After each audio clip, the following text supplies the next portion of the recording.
Toli hai rilo pangin Valalau Krista tu Rem napalay sintodi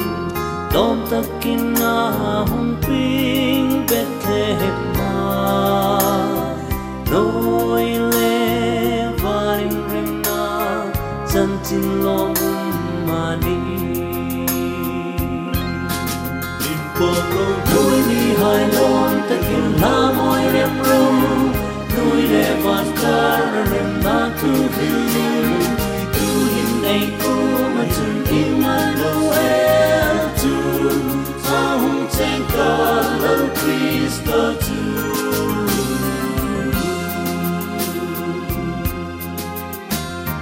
Pang ni pui han zai rem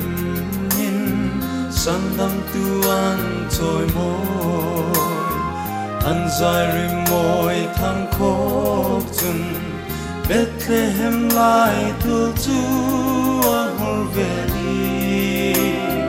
Chúng hùng ta ca ba thiên Rô quy rô sẽ đi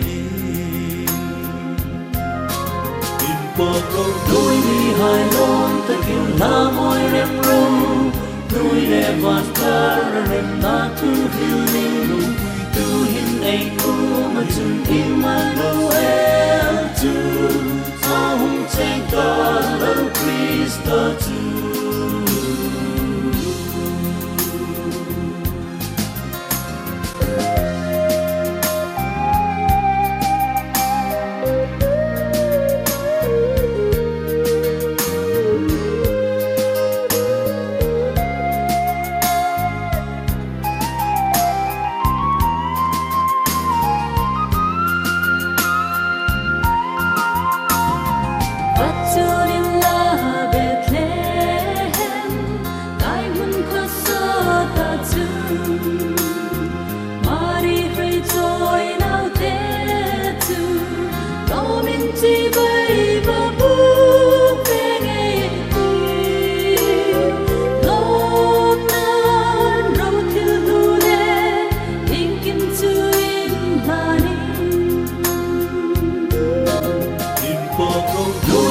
Hai lon ta kêu la moi rem rum Núi le vas tar rem na tu hilu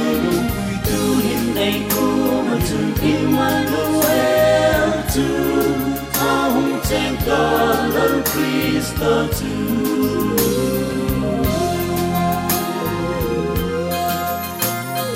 Rem na lal pin hin ei ram Lung rư su khar si la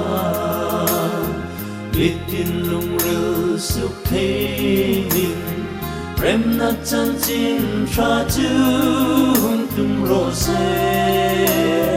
Bitin reng ka ding na Rem na la la ni si